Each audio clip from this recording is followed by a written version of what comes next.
ഇരിക്കുന്ന കൊമ്പ് മുറിച്ചുകൊണ്ടേ ഇരിക്കുന്ന പുരുഷൻ. താല്പര്യമുള്ളവർക്ക് സ്വാഗതം, വണക്കം, വെൽക്കം.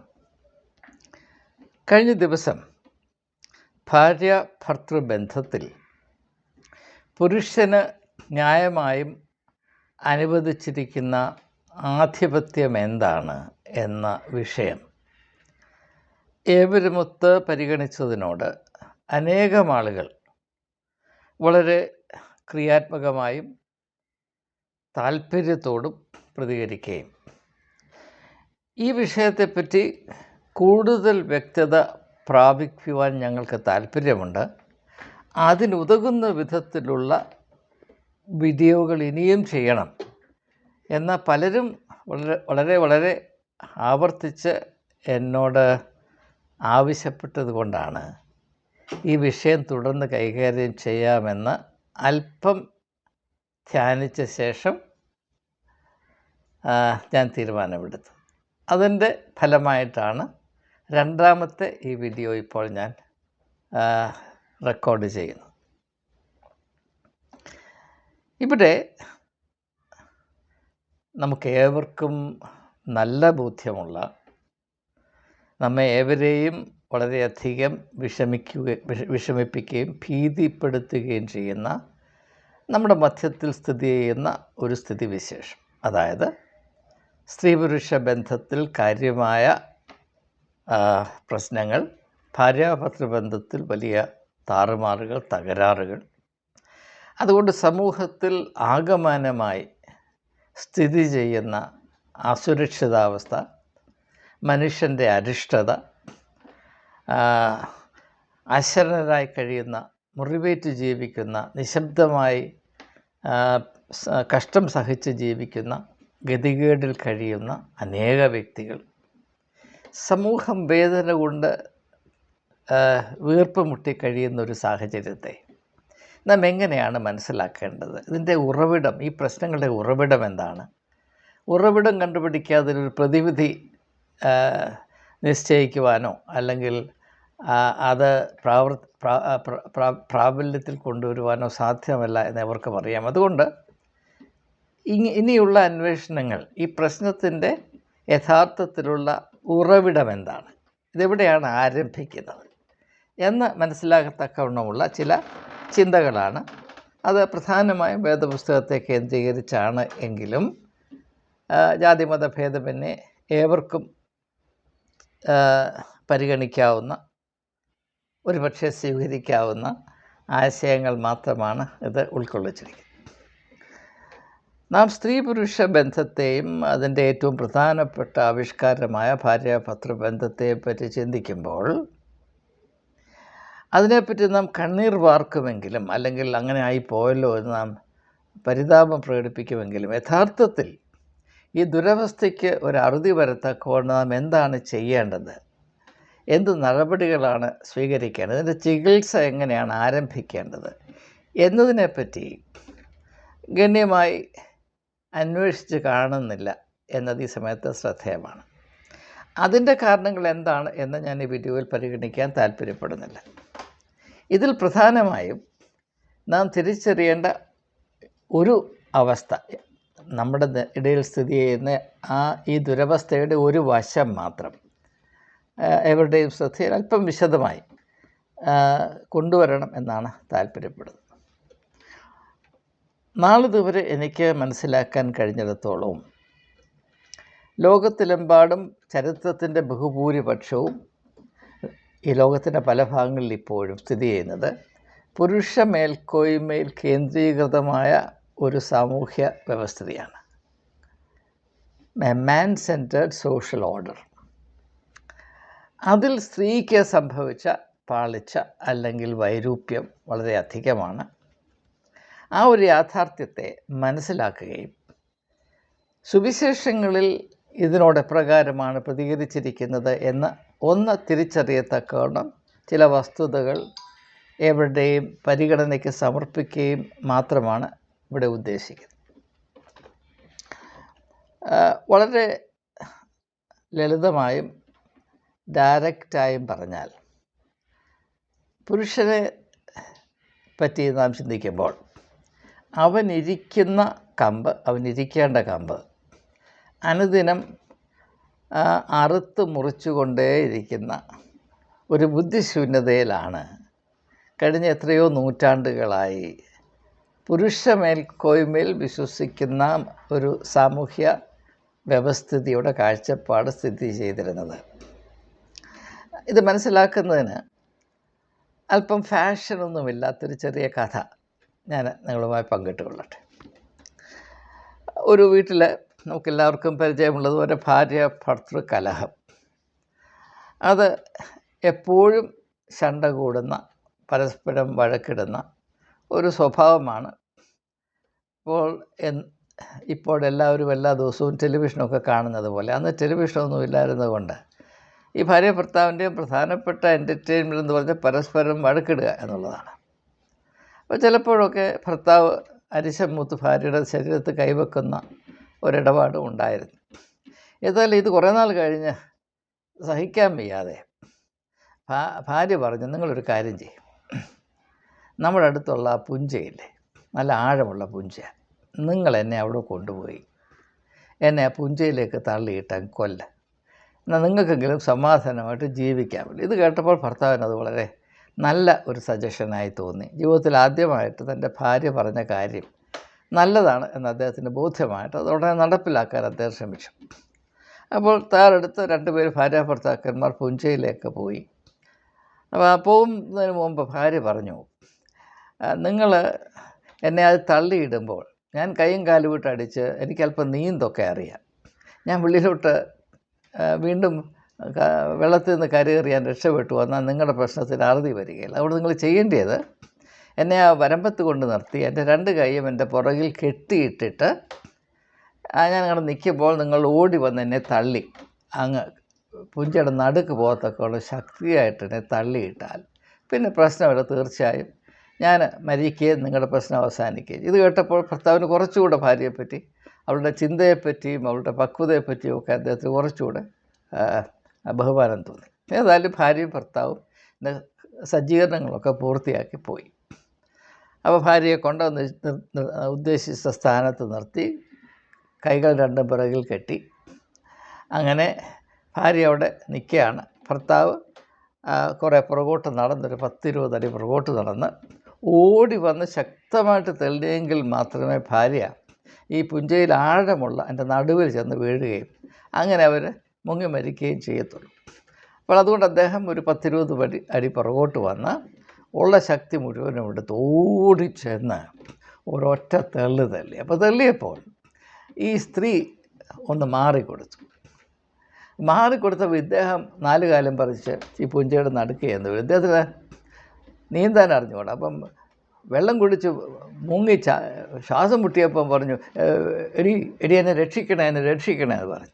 അപ്പോൾ അവർ ഈ കൈ ഇങ്ങനെ പുറകോട്ട് തിരിഞ്ഞ് കാണിച്ചു കൊടുത്തു, നിങ്ങളല്ലയോ എൻ്റെ കൈ കെട്ടിയത്, പിന്നെ ഞാൻ എങ്ങനെയാണ് നിങ്ങളെ രക്ഷിക്കുന്നത് എന്ന് ചോദിച്ചു എന്നൊരു കഥയുണ്ട്. അത് നാം ഇപ്പോൾ പരിഗണിക്കുന്ന ഈ വിഷയത്തോട് ബന്ധമുള്ളത് ആയതുകൊണ്ട് ഞാനൊന്ന് സൂചിപ്പിച്ചു എന്ന് മാത്രം. ലോകത്തെമ്പാടും എന്താണ് സംഭവിച്ചത്? ഇപ്പോഴും നമ്മുടെ ഇടയിൽ എന്താണ് സംഭവിച്ചുകൊണ്ടിരിക്കുന്നത്? ഒരു സ്ത്രീക്ക് അവളുടെ സ്വതസിദ്ധമായ സാധ്യതകൾ, കഴിവുകൾ വളർത്തിയെടുക്കുവാനും അതിൻ്റെ സമ്പത്തനുസരിച്ച് താൻ ബന്ധത്തിലേർപ്പെടുന്ന പുരുഷൻ്റെ ജീവിതത്തിൽ ഒരനുഗ്രഹമായി നിലകൊള്ളുവാനും സേവനമനുഷ്ഠിക്കാനുമുള്ള അവസരം ലഭിക്കാത്ത വിധത്തിലാണ് സ്ത്രീകളെ സമൂഹത്തിൽ വളരെയധികം ഞെക്കിയും ഞെരുക്കിയും അവരെ ചെറുപ്പം മുതലേ അപകർഷതാബോധത്തിന് അടിമയാക്കി അവരുടെ വ്യക്തിത്വം ഒരു മുകുളം വിടർന്ന പുഷ്പമാകുന്നത് പോലെ വരുന്നതിന് പകരം ഉണങ്ങിപ്പോകുന്ന മുകുളങ്ങളെപ്പോലെ വിരൂപമാക്കി വച്ചിരിക്കുന്നത്. ഇത് പുരുഷൻ്റെ പരിമിതമായ കാഴ്ചപ്പാട് കൊണ്ട്, അവന് ബുദ്ധിയില്ലാത്തത് കൊണ്ട് പുരുഷ മേൽക്കോയ്മയ്ക്ക് അല്ലെങ്കിൽ അതിനെ നിലനിർത്താൻ ഇത് സഹായിക്കും എന്ന മാരകമായ തെറ്റിദ്ധാരണ ഇപ്പോഴും നിലനിൽക്കുന്നുണ്ട്. ഭാരതത്തിൽ പല സംസ്ഥാനങ്ങളിലും കേരളത്തിൽ തന്നെ പലയിടങ്ങളിലും സ്ത്രീകൾ അധികം വിദ്യാഭ്യാസമൊക്കെ പ്രാപിച്ചാൽ അവർ നിഷേധികളാകും എന്ന ചിന്താഗതിയുണ്ട്. മാത്രമല്ല, ഒരു കുഞ്ഞ് പിറന്നത് പെൺകുച്ചാണെന്ന് കണ്ടു കഴിഞ്ഞാൽ ഇത് വല്ലവൻ്റെയും കൂടെ ഒക്കെ പൊറുക്കേണ്ടതല്ല, അതുകൊണ്ട് വലുതായിട്ടൊന്നും നോക്കേണ്ട കാര്യമൊന്നുമില്ല, വലിയ സ്കൂളിലൊന്നും പെട്ട് പഠിപ്പിക്കേണ്ട. അവസരം മോനാണെങ്കിൽ അവനെ വലുതായിട്ട് കരുതുകയും അവന് നല്ല അവസരങ്ങളൊക്കെ കൊടുത്ത് അവനെ മിടുക്കനാക്കാനൊക്കെ ശ്രമിക്കും. പക്ഷെ അങ്ങനെ ചെയ്യുന്ന മാതാപിതാക്കന്മാർ അവർക്ക് തിരിച്ചറിയാൻ മേത്തൊരു കാര്യം, അങ്ങനെ തന്നെ മോന്മാരെ ഇങ്ങനെ വലിയ ഗുമ്മിലൊക്കെ വളർത്തിക്കൊണ്ട് വന്ന് അവന് വിവാഹപ്രായമാകുമ്പോൾ അവൻ ഒരു പെൺകുട്ടിയോട് ബന്ധം പുലർത്തണം. ഏത് തരത്തിലുള്ള പെൺകുട്ടിയാണ് അവന് കിട്ടേണ്ടത്? എല്ലാ പുരുഷന്മാരും സ്വപ്നം കാണുന്നത് അവർക്ക് സമമായിട്ട് എന്നവർ കരുതുന്ന, അവരെ ലോകത്തിലേക്ക് മിടുക്കരാണ്, എല്ലാ കഴിവുകളും മുറ്റി നിൽക്കുന്നവരാണ്, അവർക്ക് സമമായിട്ടുള്ള, അവർക്ക് ചേരുന്ന ഒരു ഭാര്യയെ വേണം. അങ്ങനെ അവർക്ക് ചേരുന്നൊരു ഭാര്യയെ പരിശീലിപ്പിച്ചെടുക്കാൻ, വളർത്തിയെടുക്കാൻ തക്കതായി ഒന്നും ഈ സമൂഹത്തിൽ ഉണ്ടാക്കിയിട്ടില്ല. അങ്ങനെ ഒരു സാഹചര്യമല്ല ദീർഘനാൾ. ഇപ്പോൾ അതിന് മാറ്റം വരുന്നുണ്ട്, അത് മറ്റൊരു കാര്യമാണ്. ഇപ്പോൾ കാറ്റ് തിരിഞ്ഞു വീശുന്നുണ്ട്, അതിലേക്ക് സമയം അനുവദിച്ചാൽ ഞാൻ വരാം. ഇപ്പോൾ സ്ത്രീ പുരുഷ ബന്ധത്തിൽ കാര്യമായ പ്രശ്നങ്ങളുണ്ട്, വിവാഹ ബന്ധങ്ങൾ തകർന്നു പോകുന്നു എന്നൊക്കെ പറഞ്ഞ് മാറത്തടിക്കുന്നവർ മനസ്സിലാക്കേണ്ട ഒരു കാര്യം, ബന്ധമെന്നാൽ എന്താണ്, ആ ബന്ധത്തിൻ്റെ അടിത്തറ എന്തായിരിക്കണം, ആ ബന്ധം നിലനിൽക്കണമെങ്കിൽ അതിൽ നിശ്ചയമായി സ്ഥിതി ചെയ്യേണ്ട പ്രത്യേകതകൾ എന്താണ്, അതിൻ്റെ ആന്തരികമായ ബലം, അതിൻ്റെ ഉൾബലം എന്തായിരിക്കണം, ഇതിനെപ്പറ്റി യാതൊരു ചിന്തയുമില്ലാതെ, ഇത്രയൊക്കെ പ്രശ്നങ്ങളുണ്ടായിട്ടും അത് എന്താണെന്ന് അന്വേഷിക്കാൻ പോലും കൂട്ടാക്കാതെ, ഓരോരോ ദുരന്തങ്ങൾ വരുമ്പോഴും അയ്യോടി അങ്ങനെ വന്നല്ലോ, അയ്യോ അങ്ങനെയാണോ എന്ന് പറഞ്ഞ് യാഥാർത്ഥ്യത്തിൽ നിന്ന് മുഖം തിരിക്കുകയല്ലാതെ ഇതെന്താണ് സംഭവിക്കുന്നത്, ഇതിൻ്റെ യുക്തി എന്താണ്, ഇതിൻ്റെ ഉറവിടം എന്താണെന്ന് ചിന്തിക്കുന്ന ഒരു സ്വഭാവം നമുക്കില്ലാത്തത് വളരെ ശോചനീയം തന്നെ. അതുകൊണ്ട് ഈ വളരെ അപകടമേറിയ, വളരെ മനുഷ്യർക്ക്, ജാതിക്ക് പൊതുവെ അപമാനവും അപകടവും നഷ്ടവും മാത്രം വരുത്തുവാൻ പര്യാപ്തമായ ഇപ്പോൾ സ്ഥിതി ചെയ്യുന്ന അവസ്ഥയിൽ നിന്ന്, ഈ ദുരവസ്ഥയിൽ നിന്ന് നമുക്ക് വിടുതൽ പ്രാപിക്കുവാൻ എന്ത് നാം മനസ്സിലാക്കണമെന്ന അന്വേഷണമാണ്. അതിൻ്റെ പശ്ചാത്തലം ഇത് തന്നെയാണ്. എനിക്ക് അതുകൊണ്ട് ഏവരോടും പറയാനുള്ളത്, പുരുഷ മേൽക്കോയ്മയിൽ കേന്ദ്രീകരിച്ച് സ്ഥിതി ചെയ്യുകയും പ്രവർത്തിക്കുകയും അതിനനുസരിച്ച് സ്ത്രീകളെ ഒരു സമൂഹത്തിൽ കാണുകയും പരിശീലിപ്പിക്കുകയും മെരുക്കിയെടുക്കുകയും ചെയ്യുന്ന ഈ സമൂഹത്തിൽ സ്ത്രീ പുരുഷ ബന്ധത്തിൽ സന്തോഷമോ ആരോഗ്യമോ ഉണ്ടാകുക വളരെ അപൂർവമാണ്, അസാധ്യമാണ്. കാരണം ബന്ധമെന്നാൽ എന്താണ്? അപ്പം മലയാളത്തിൽ അനുരാഗം എന്നൊരു വാക്കുണ്ട്. ഒരു സ്ത്രീയും പുരുഷനും തമ്മിൽ ആയിത്തീരേണ്ട അനുഭവമാണ് അനുരാഗം. വിവാഹ അവസ്ഥയോട് ആരും അനുരാഗം ചേർത്ത് പറയാറില്ല. എന്തുകൊണ്ടാണെന്ന് എനിക്ക് മനസ്സിലാകുന്നില്ല. അത് അസാധ്യമായതുകൊണ്ടായിരിക്കാം. ആ അസാധ്യമാണ് ആണ് എന്ന് കരുതുന്നതിൽ വാസ്തവികതയില്ലാതെയുമില്ല. എന്നാൽ അതല്ല മനുഷ്യന് വിഭാവന ചെയ്യപ്പെട്ട അവസ്ഥ എന്നാണ് ഞാൻ വിശ്വസിക്കുന്നത്. ഏതായാലും അനുരാഗം എന്ന വാക്ക്, അതിൻ്റെ അർത്ഥം എന്താണ്? ഒരേ രാഗം, സ്ത്രീയും പുരുഷനും. മനുഷ്യബന്ധം സംഗീതമാണെങ്കിൽ മനുഷ്യബന്ധം സംഗീതമാണ്. If human relationship is music, സ്ത്രീയും പുരുഷനും, ആ സംഗീതം പുറപ്പെടുവിക്കുന്ന സ്ത്രീയും പുരുഷനും ഒരേ രാഗത്തിൽ പാടണം, ആയിത്തീരണം എന്ന് പറഞ്ഞാൽ, ഒറ്റ വാക്കിൽ പറഞ്ഞാൽ തുല്യതയുണ്ടാകണം. സ്ത്രീയും പുരുഷനും ഒരുപോലെ ആകണമെന്നല്ല, തുല്യമായ വളർച്ച, തുല്യമായ വില, തുല്യമായ ആ ഒരു മനുഷ്യ അന്തസ്സ്, ഇത് ഇരുകൂട്ടരും പ്രാപിക്കാതെ പുരുഷനങ്ങ് വളർന്ന് പണ്ടത്തെ പാക്ക് പോലെ മുമ്പോട്ട് പോവുകയും സ്ത്രീ മുരടിച്ച് ഇപ്പോഴത്തെ പച്ചക്കറി വളരുന്നത് പോലെ ആയിത്തീർന്നാൽ ഇതെങ്ങനെയാണ് സമരസപ്പെട്ടു പോകുന്നത്, അനുരാഗമുണ്ടാകുന്നത്? ഇവരടുത്ത് വരുമ്പോൾ ഉണ്ടാകുന്ന രാഗത്തിൻ്റെ പേരെന്താണ്? അതിൻ്റെ പേരാണ് അരവും കൂടെ ചേരുമ്പോൾ കിന്നരം ഉണ്ടാകുന്നു എന്ന് പറയുന്നത്. അപ്പോൾ കിന്നരം രാഗത്തിലാണ് ഇപ്പോൾ മനുഷ്യബന്ധങ്ങൾ പൊതുവായും പ്രത്യേകിച്ച് സ്ത്രീ പുരുഷ ബന്ധവും നിലകൊള്ളുന്നത് എന്നത് നാം തിരിച്ചറിയണം. ഇങ്ങനെയുള്ള യാഥാർത്ഥ്യങ്ങളിൽ മുഴുവൻ അങ്ങോട്ട് മാറ്റിവെച്ചിട്ട് സഭകളിൽ സ്ഥിതി ചെയ്യുന്ന എമണ്ടൻ പൊട്ടത്തരം കൊണ്ട് പുരോഹിതവർഗം പറയുന്നത് ഇതൊന്നും സാരമില്ല, സ്ത്രീയും പുരുഷനും വിവാഹിതരാകുമ്പോൾ ഞങ്ങൾ നടത്തുന്ന കൗൺസിലിങ്ങിൽ വന്ന് 2 ദിവസം വരുന്ന ഉറക്കം തൂങ്ങിയാൽ ബാക്കിയെല്ലാം ശരിയാകും എന്ന് പറയുകയും ഗത്യന്തരമില്ലാതെ ആ നുഖത്തിൻ്റെ കീഴിൽ കഴുത്ത് കൊണ്ട് വെച്ച് കൊടുക്കുകയും ചെയ്യുന്ന ഒരു ഗതികേടിലാണ് പ്രത്യേകിച്ച് ക്രിസ്തീയ സമൂഹം ഇപ്പോൾ സ്ഥിതി ചെയ്യുന്നത്. ഞാൻ സത്യമായി നിങ്ങളോട് പറയുന്നു, വിവാഹത്തിന് മുമ്പ് സ്ത്രീയും പുരുഷനും അനുഭവിക്കണമെന്ന് പറയുന്ന ഈ ടോർച്ചറില്ലേ, അതായത് പ്രീ മാരിറ്റൽ കൗൺസിലിംഗ്, അതിന് പിണ്ണാക്കിൻ്റെ വിലയില്ല. അത് കതിരേൽ കൊണ്ട് വളം വെക്കുന്നതിനേക്കാൾ ഭോഷത്വമാണ്. പക്ഷേ ആ ഒരു അർത്ഥശൂന്യമായ എന്താണ് പറയുന്നത്, അപമാനം സഹിക്കാതെ സ്ത്രീക്കും പുരുഷനും വിവാഹിതരാകാൻ അവകാശമില്ല എന്ന് സഭയിലെ മാടമ്പികൾ തീരുമാനിച്ചതുകൊണ്ട് ഇത് അർത്ഥശൂന്യമാണെന്ന് അറിയുന്നവർ പോലും അതെല്ലാം അങ്ങോട്ട് മാറ്റിവെച്ചിട്ട് കൊണ്ട് തലവെച്ച് കൊടുക്കുന്ന ഒരവസ്ഥയാണ്. ഇത് നമ്മുടെ ഗതികേടാണ്. വെറും പൊട്ടത്തരം, വെറും മൂളയില്ലായ്മ, വെറും മൊണ്ണത്തരം നമ്മെ അടക്കി ഭരിക്കുന്നു എന്നതിൻ്റെ ഒരു അനേക ഉദാഹരണങ്ങളിൽ ഒന്നാണ് ഈ പ്രീ മാരിറ്റൽ കൗൺസിലിംഗ്. അത് മറ്റൊരു വിഷയമാണ്. അത് നിങ്ങളുടെ തുടർന്നുള്ള അന്വേഷണത്തിന് ഞാൻ വിട്ടു തന്നുകൊണ്ട് മുൻപോട്ട് പോകേണ്ട.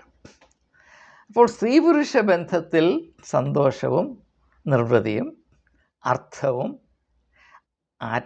അഭിമാനവും സമ്പുഷ്ടിയും ഉണ്ടാകണമെങ്കിൽ യഥാർത്ഥത്തിൽ അർത്ഥവത്തായ സംതൃപ്തി പ്രദാനം ചെയ്യാൻ പര്യാപ്തമായ ഒരു ബന്ധം സ്ഥാപിക്കണമെന്ന് പുരുഷന് താല്പര്യമുണ്ടെങ്കിൽ അവൻ ആദ്യം ചെയ്യേണ്ടത് സ്ത്രീകളോട് നീതി പുലർത്തുന്ന ഒരു സാമൂഹ്യ വ്യവസ്ഥിതി ഉണ്ടാകുവാൻ ശ്രമിക്കണം.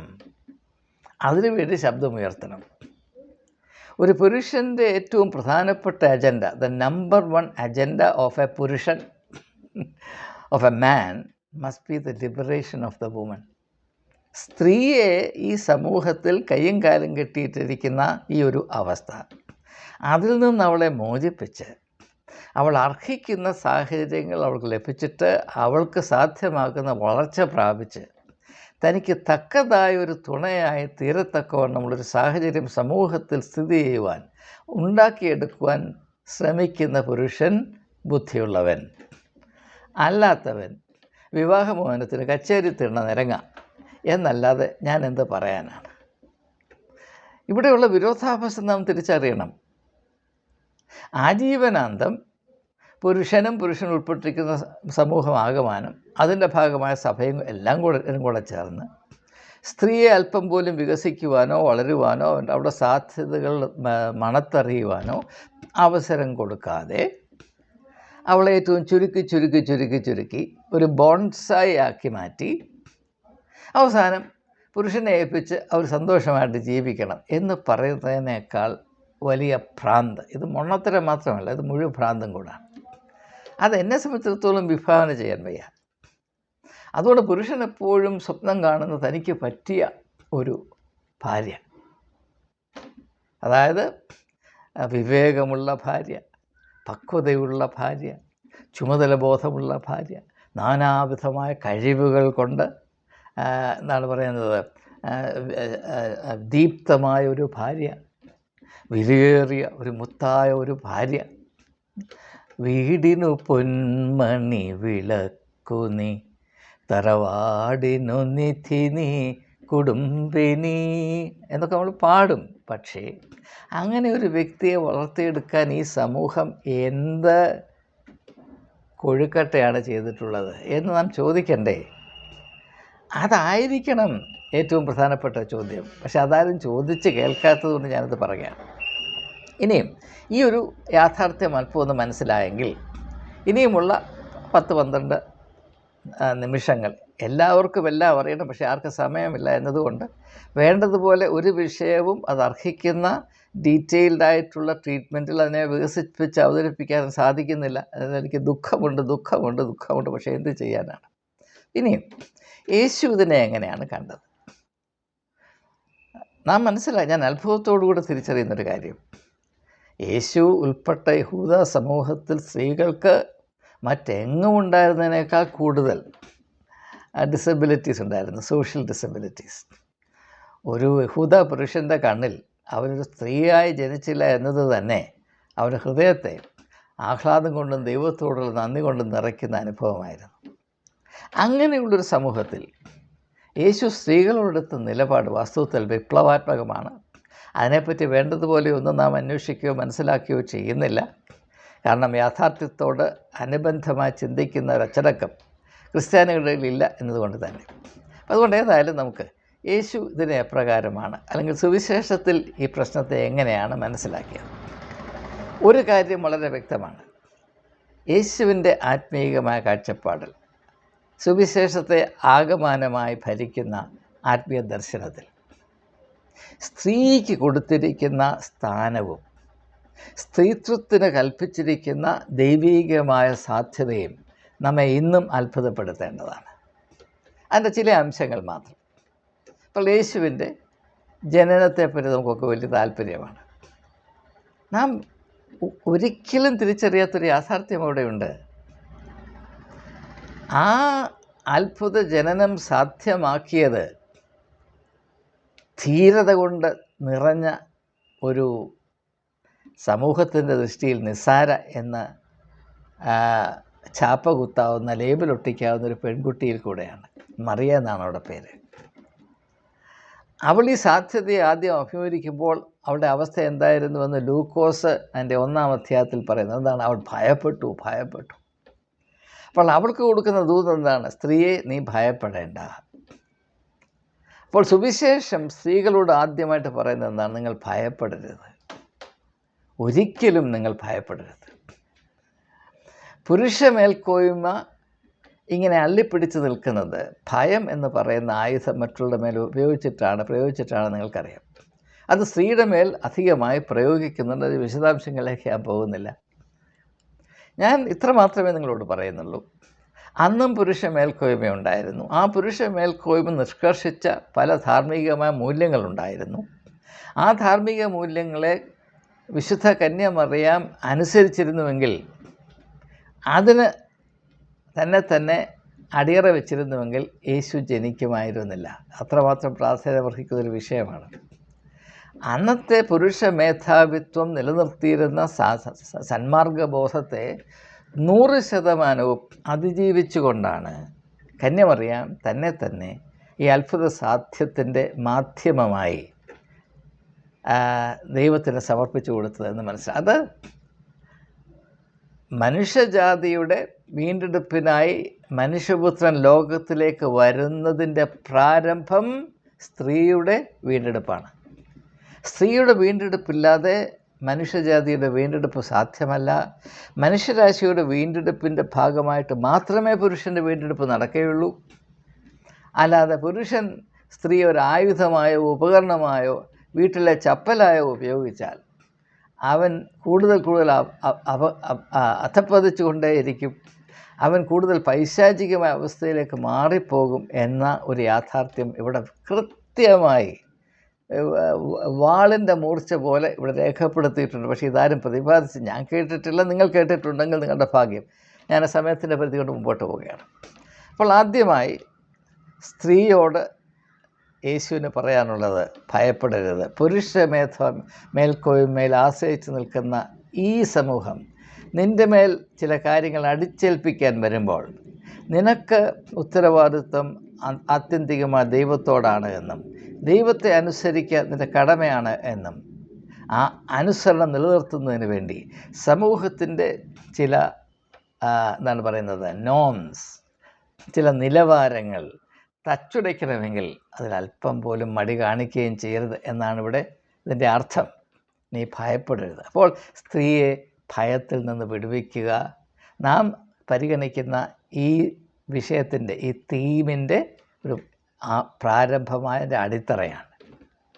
ഭയപ്പെടരുത്. രണ്ടാമതായിട്ട് നമുക്കറിയാം, ലൂക്കോസിൻ്റെ സുവിശേഷം 13-ാം അധ്യായത്തിൽ ഒരു കൂനിയായ സ്ത്രീയുണ്ട്. ഒരു കൂനിയായ സ്ത്രീ. അവളങ്ങനെ കൂനിയായിട്ട് എത്രയോ നാളായി. അവളെങ്ങനെയാണ് കൂനിയായതെന്ന് അവിടെ പറയുന്നുണ്ട്. അവളെ ബലഹീനമാക്കുന്ന ഒരു ആത്മാവ് അവളെ ദീർഘകാലം അലട്ടിക്കൊണ്ടിരുന്നു. ഇംഗ്ലീഷിൽ എഴുതി വെച്ചിരിക്കുന്നത് എ ഡിസേബിളിങ് സ്പിരിറ്റ് എന്നാണ്. നിങ്ങൾ പ്രത്യേകം ശ്രദ്ധിക്കണം. അശുദ്ധാത്മാവെന്നല്ല, പിശാചെന്നല്ല, ഡീമൺ പൊസിഷൻ എന്നല്ല അവിടെ പറഞ്ഞിരിക്കുന്നത്. എ ഡിസേബിളിങ് സ്പിരിറ്റ് എന്നാണ്. അത് മനഃപൂർവ്വം വളരെ വ്യക്തമായി പറഞ്ഞിരിക്കുകയാണ്.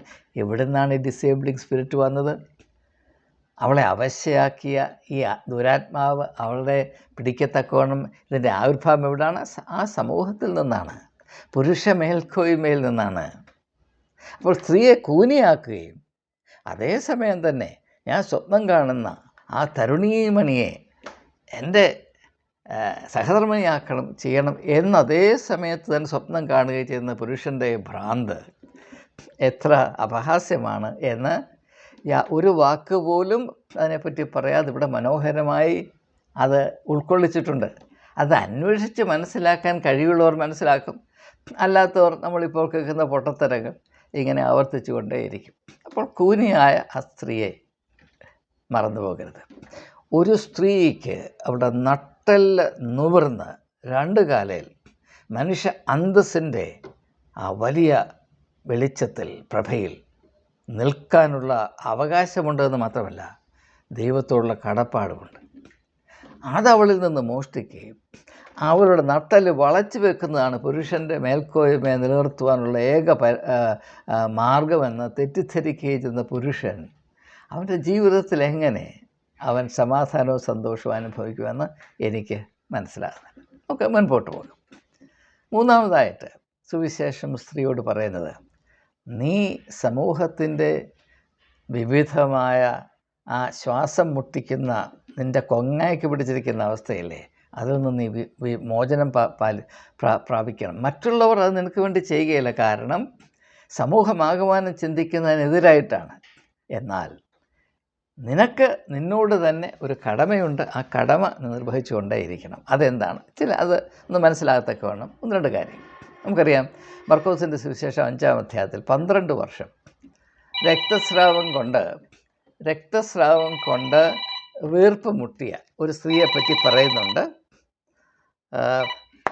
അപ്പോൾ അവർ അങ്ങനെ ആയിത്തീർന്നത് ആ സമൂഹത്തിൽ സ്ഥിതി ചെയ്തിരുന്ന സങ്കല്പങ്ങളുടെ സമ്മർദ്ദം കൊണ്ടാണെന്ന് ആ ഒരു സംഭവം അല്പം നാം പരിഗണിച്ചാൽ നമുക്ക് മനസ്സിലാകും.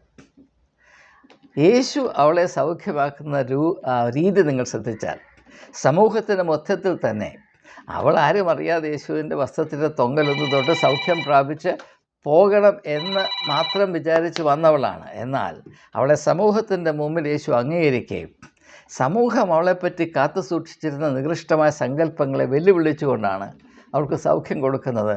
അത് സമൂഹമാകമാനം സ്ത്രീയോട് കാണിക്കുന്ന അനീതിയോടുള്ള പരോക്ഷമായ ഒരു വിപ്ലവ പ്രഖ്യാപനമായിട്ടാണ് ഞാനതിനെ മനസ്സിലാക്കുന്നത്. കൂടുതലായി വിശദീകരിക്കാൻ സമയമില്ലാത്തതുകൊണ്ട് മുമ്പോട്ട് പോവുകയാണ്. അതുപോലെ തന്നെ നമുക്കറിയാം, ലൂക്കോസിൻ്റെ സുവിശേഷം 7-ാം അധ്യായത്തിൽ ശിമോൻ എന്ന പരീശൻ്റെ വീട്ടിൽ യേശു ആതിഥേയത്വം സ്വീകരിച്ച് സൽക്കാരം അനുഭവിപ്പാനായി വരുമ്പോൾ ഒരു സ്ത്രീ, പേരില്ലാത്തൊരു സ്ത്രീ വന്ന് അവനെ അവൻ്റെ കണ്ണുനീരുകൊണ്ട് കഴുകുകയും തലമുടി കൊണ്ട് തോർത്തുകയും ചെയ്യുന്ന സംഭവമുണ്ട്. അത് കണ്ട് പരീശനായ ശിമോൻ നീരസപ്പെടുന്നുണ്ട്. ആ സ്ത്രീ എന്താണ് ചെയ്യുന്നത്? അവൾക്ക് യേശുവിൽ കൂടെ ലഭ്യമായ പുതിയ വ്യക്തിത്വത്തിൻ്റെ ആഘോഷം അവൾ അറിയിക്കുകയാണ്. Her life is turned into a festival. അതെങ്ങനെയെങ്കിലും ഒന്ന് അവതരിപ്പിക്കാൻ അവൾക്ക് മറ്റൊരു മാർഗവുമില്ല. ആ ഒരു സ്വാതന്ത്ര്യം സമൂഹം അനുവദിക്കുന്നതല്ല. അന്നത്തെ സമൂഹത്തിൻ്റെ അവസ്ഥയ്ക്ക് അല്ലെങ്കിൽ കാഴ്ചപ്പാടിന്, അന്നത്തെ നിലവാരത്തിന് ഘടകവിരുദ്ധമായിട്ടാണ് ആ സ്ത്രീ വന്ന് യേശുവിനോടുള്ള അവളുടെ സ്നേഹവും നന്ദിയും അറിയിക്കുന്നത്. അത് അവൾ പ്രാപിച്ച പുതിയ വ്യക്തിത്വത്തിൻ്റെ ആഘോഷമാണ്. ആ അവസ്ഥയിലേക്ക് കടന്നു വരുവാൻ സ്ത്രീക്ക് കഴിയണം എന്നാണ് അതുകൊണ്ട് നാം മനസ്സിലാക്കുന്നത്. നാലാമതായിട്ട് സുവിശേഷം സ്ത്രീയോട് പറയുന്നത്, ഒരിക്കലും നീ നിന്നെ തന്നെ പുരുഷനാൽ ചൂഷണം ചെയ്യപ്പെടേണ്ടതിന് ഏൽപ്പിച്ചു കൊടുക്കരുത്. നമ്മുടെ സമൂഹം സ്ത്രീയോട് എപ്പോഴും പറഞ്ഞുകൊണ്ടിരിക്കുന്നത്, ഒരു പുരുഷനില്ലെങ്കിൽ നിൻ്റെ കാര്യം പോക്കാണ്. ഒരു സ്ത്രീ പിറക്കുന്നത് തന്നെ ഒരു പുരുഷൻ്റെ ഇംഗിതമനുസരിച്ച് തുള്ളാനാണ്. ഇങ്ങനെയാണ് പഠിപ്പിച്ചു വെക്കുന്നത്. ഇതിനേക്കാൾ പൈശാചികമായൊരു ധാരണയില്ല. നിങ്ങൾ യോഹന്നാന്റെ സുവിശേഷം 4-ാം അധ്യായം വായിക്കുമെങ്കിൽ അവിടെയുള്ള ശമര്യക്കാരി സ്ത്രീ നരകതുല്യമായ യാതനയിൽ കഴിയുന്നതിൻ്റെ പ്രധാനപ്പെട്ട കാര്യം ഈ ഒരു തത്വം എല്ലാ സമൂഹങ്ങളിലും ഇപ്പോഴും നിലനിൽക്കുന്ന ഈ പൊട്ടത്തരം അതുപോലെ അവൾ വിഴുങ്ങിയതുകൊണ്ട് ഒരു പുരുഷൻ അവളെ വിട്ടുപോയി അടുത്ത പുരുഷൻ, അയാൾ വിട്ടുപോയി അടുത്ത പുരുഷൻ, ആൾ വിട്ടുപോയി അടുത്ത പുരുഷൻ, ഇങ്ങനെ പുരുഷൻ ഇങ്ങനെ കറങ്ങിത്തിരിഞ്ഞ് നടക്കുന്നു. അവൾക്ക് ജീവിതത്തിൽ ഒരു സുരക്ഷിതത്വം ഉണ്ടാകുകയില്ല. എന്നാൽ അവൾക്ക് മറ്റൊരു സാധ്യതയുണ്ട് എന്ന് അവളെ ആദ്യമായി അറിയിക്കുന്നത് യേശുവാണ്. അതല്ലാതെ അവളുടെ വ്യക്തിത്വത്തോട് നീതി പാലിക്കാൻ അവൾക്ക് അവകാശമുണ്ട്, അത് സാധ്യമാക്കുന്ന മറ്റൊരു വ്യവസ്ഥിതിയുണ്ട്. അതിലേക്ക് അവളെ ആദ്യമായി കൈപിടിച്ച് നടത്തുന്നത് നസ്രയനായ യേശു. അതിമനോഹരമായ ആ സംഭവത്തിൻ്റെ വിശദാംശങ്ങൾ പരിഗണിക്കാൻ സമയത്തിൻ്റെ പരിമിതി അനുവദിക്കാത്തതുകൊണ്ട് ഞാൻ മുൻപോട്ട് പോവുകയാണ്. എല്ലാറ്റിനും ഉപരിയായി സുവിശേഷം അവളോട് സ്ത്രീയോട് പറയുന്നത്, നീ നിന്നെ തന്നെ ഒരു വലിയ ആഘോഷമായി മാറ്റണം. Celebrate your self, celebrate womanhood. വാസ്തവത്തിൽ നമ്മുടെ സമൂഹത്തിൽ സംഭവിച്ച ഏറ്റവും വലിയ ശാപം എന്താണെന്നറിയാം? പുരുഷ മേൽക്കോയ്മയിൽ ഇങ്ങനെ ശ്വാസം മുട്ടി വളർന്നു വരേണ്ട ഗതികേടുള്ളത് കൊണ്ട് സ്ത്രീകൾ പലപ്പോഴും അവിടെ സ്ത്രീത്വത്തെ ശപിക്കുകയാണ്.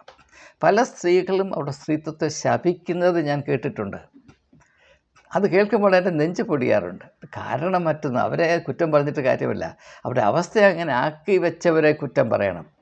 അപ്പോൾ അങ്ങനെയുള്ളവരോട് സുവിശേഷം പറയുന്നത്, യേശു പറയുന്നത്, സുവിശേഷത്തിലെ അനേക സംഭവങ്ങൾ ഒരേ സ്വരത്തിൽ വിളിച്ചറിയിക്കുന്ന നിങ്ങളുടെ ജീവിതം ഒരു ഉത്സവമാണെന്ന് തിരിച്ചറിയുകയും അതൊരാഘോഷമാക്കി ആദ്യം മുതൽ അവസാനം വരെ നിലനിർത്തുവാൻ നിങ്ങൾ കൂട്ടാക്കണം. അതിൻ്റെ ചില ഉദാഹരണങ്ങൾ ഞാൻ പറയാം.